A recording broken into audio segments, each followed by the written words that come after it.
Hi, this is Sebastian, KB0TTL, and this will be my initial review of the Alpha Antenna's 34-foot whip telescopic antenna. To my knowledge, Alpha Antennas actually released this antenna back in 2025, and there was a very limited quantity of them at the Dayton Hamvention. This year, there was a little bit bigger quantity of them, so I just had to pick one of these things up at the booth. This was actually one of the last ones that the guy had left there on Friday evening, and I'm glad I made it to the Hamvention on Friday because honestly, if you don't go on Friday, all the deals are going to be gone, and that would have been the case here as well. I actually snagged this in the last hour the Hamvention was open. Got real lucky there. It set me back about $60, and it came with the whip here that you see in the picture, as well as the top parts, the little plastic 3D printed thingamabob where you attach guy ropes. And on this particular antenna, guy ropes are a must, even in a slight breeze. And we'll talk more about that here in a little bit. The antenna itself is pretty durably constructed, all stainless steel, and the very end here there is a metal sleeve with a 3/8" threaded lug just on the very bottom, and this is all put together with a little peg in the middle. Again, very soundly constructed, and for a good reason. When you get this whip fully extended up in the air, and any wind blows on it whatsoever, you get quite a bit of force on the connector here on the bottom. So what I had to do is I had to come up with a rather substantial way of mounting this thing.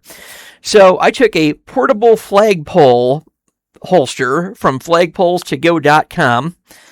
I took a piece of metal pipe, and I took this heavy-duty 3/8" mount, 3/8" SO239 mount, cobbled it together, and basically engineered myself a nice solid heavy-duty peg to stick in the ground to hold this thing vertically. And it actually does a pretty good job for what it is.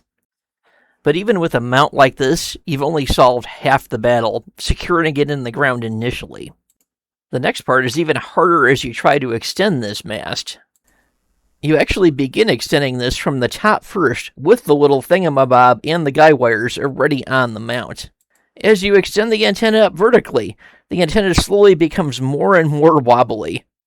By the time you get the antenna fully extended, even the slightest breeze can make the tip of that antenna go at 90-degree angles against the ground. So it becomes very, very wobbly, and even the slightest wind is going to cause this to happen. In a strong wind, you could pretty much forget about using this antenna because it's going to be nearly impossible to put up. For ease of use, I recommend bringing a second activator along with you. Probably not somebody new to the hobby, probably somebody else that knows a little bit about antennas themselves, because this is a challenge for even two people.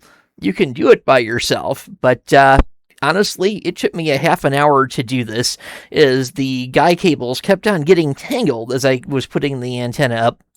For guy cords, I was just using 20-foot length of 550 paracord on each of the three terminals, and I had it spread out evenly on the ground, so just some little tent spikes on the ground. The real challenge is getting one of the lines taut while the other two are loose, and then tightening up the other two lines so that the antenna stands firmly and straight up. I'll have to admit, as you're seeing in the picture, despite my best attempt, after 30 minutes, the antenna still went up a little bit crooked. Luckily, RF-wise, this antenna doesn't care whether it's crooked or not. It just cares at this point that it's a quarter wavelength on 40 meters. Well, actually not just a quarter wavelength on 40 meters, a half wavelength on 20 meters. And yes, this antenna is a full wavelength on 10 meters. So without much tuning at all, you can use this antenna across all three of these bands.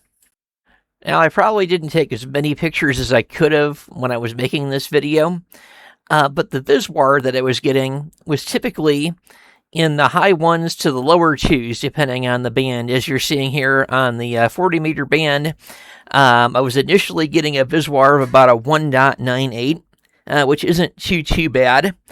And the antenna actually performed pretty well on 40 meters, despite the bad band conditions we've been having here lately. 20 meters tuned in the mid-twos, And I had to use my tuner, of course, to bring that down a bit. And I probably could have shortened the whip actually a little bit to bring that in line as well. But if I would have shortened the whip, I would have also had to reposition the guy stakes. And it had already taken me forever just to get the guy stakes out there and to get that paracord up there and that antenna positioned just right to where it would stand up somewhat straight. So, yeah, in that case, I just used the tuner to tune it out. And again, the band was acted really, really weird. What would happen is you would get on frequency and you would hear somebody come in loud and clear on, say, a POTA activation. And by the time they would make it into the next caller, the signal would have faded completely out. And it was that way on 20.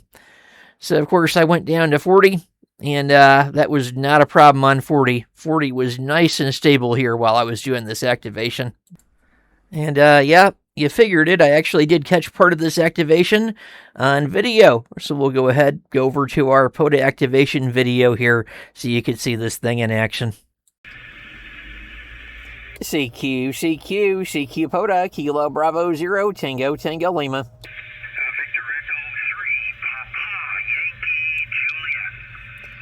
Victor Echo 3, Papa, Yankee, Juliet.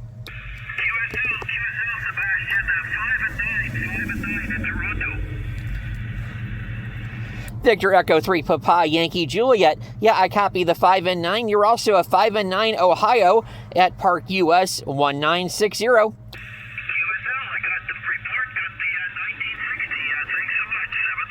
Roger, Roger. Yep, I'm using the new 34-foot whip from Alpha Antennas, which is a vertical at a quarter wave at 40 meters. Good. It's working very well for you. It's excellent. Thanks so much for the info, my friend. We'll update the spot for you. 7-3. Thank you for activating. This is Kilo Bravo 0, Tango, Tango Lima.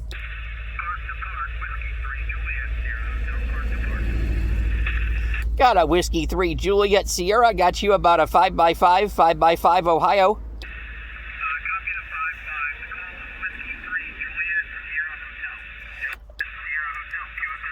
Got the Whiskey 3 Juliet Sierra Hotel.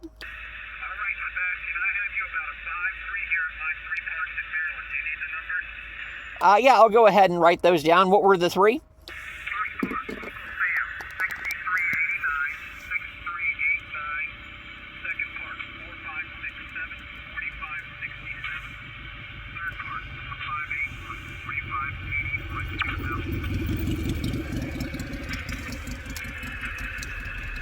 All right, very good. Copy the 3 parks. Hey, 7-3, thank you for hunting. 7-3, this is Kilo Bravo 0, Tango, Tango Lima. Parks on the air.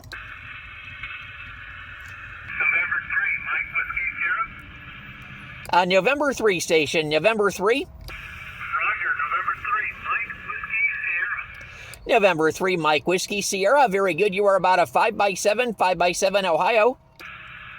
Roger, copy 5-7. I get you 5-3 in Northwest Pennsylvania, Papa Alpha. Copy in 5x3 Papa Alpha. Hey, 7-3, thank you for hunting. 7-3, have a great activation. Kilo Bravo 0, Tango, Tango Lima. Parks on the air.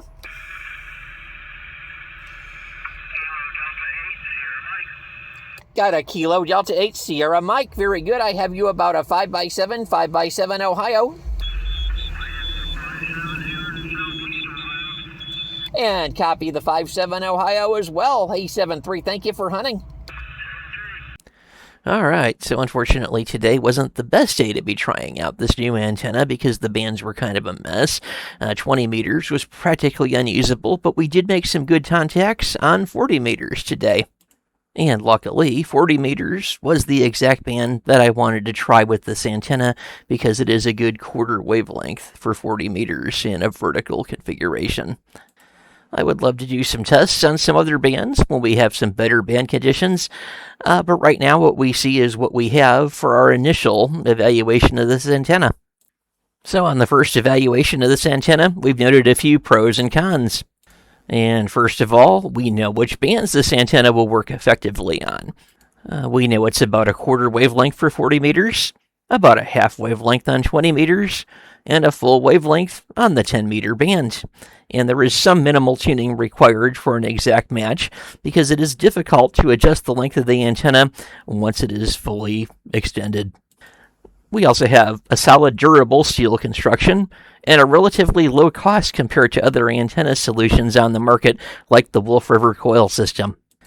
And finally, last but not least, one of the more interesting things about this antenna is, yes, I took my antenna analyzer out and was actually able to get a decent match with this antenna on the 80-meter band, although I was unable to test it due to band conditions and time of day.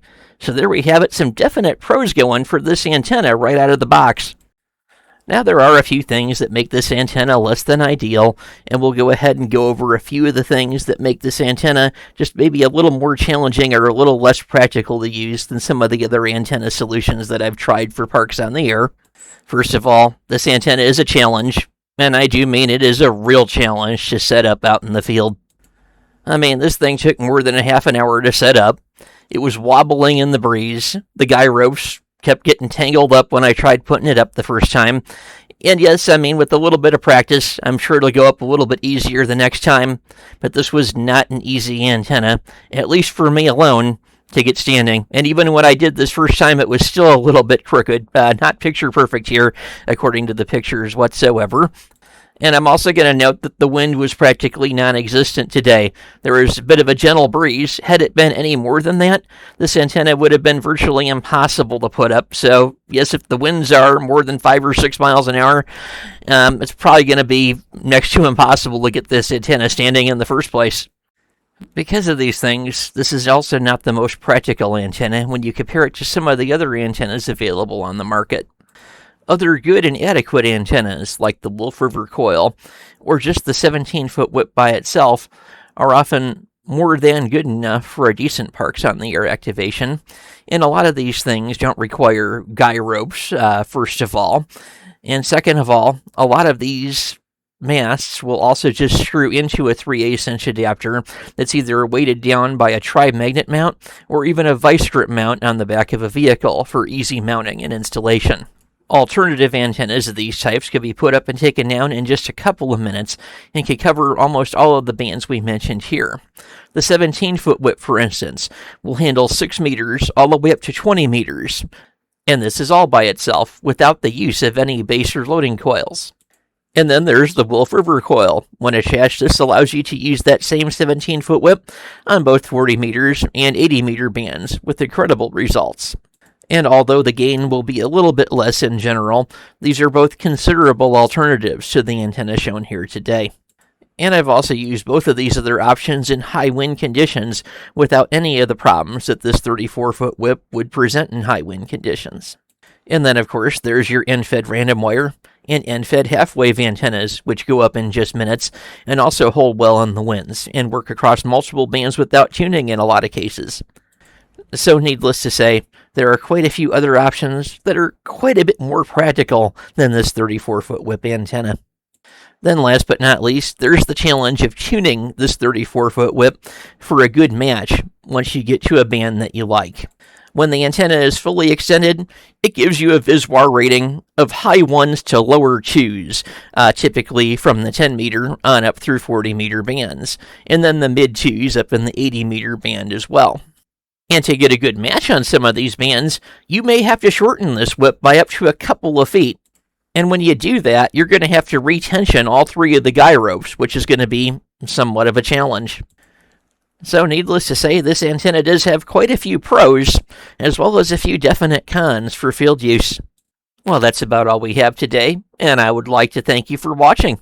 And if you've been considering the Alpha Antenna's 34-foot whip, I hope you found today's video informative. If you liked today's video, please subscribe and stay tuned to our channel for even more videos on this and other great parks on the air antennas and equipment. For now, I would like to say 7-3 and POTA on.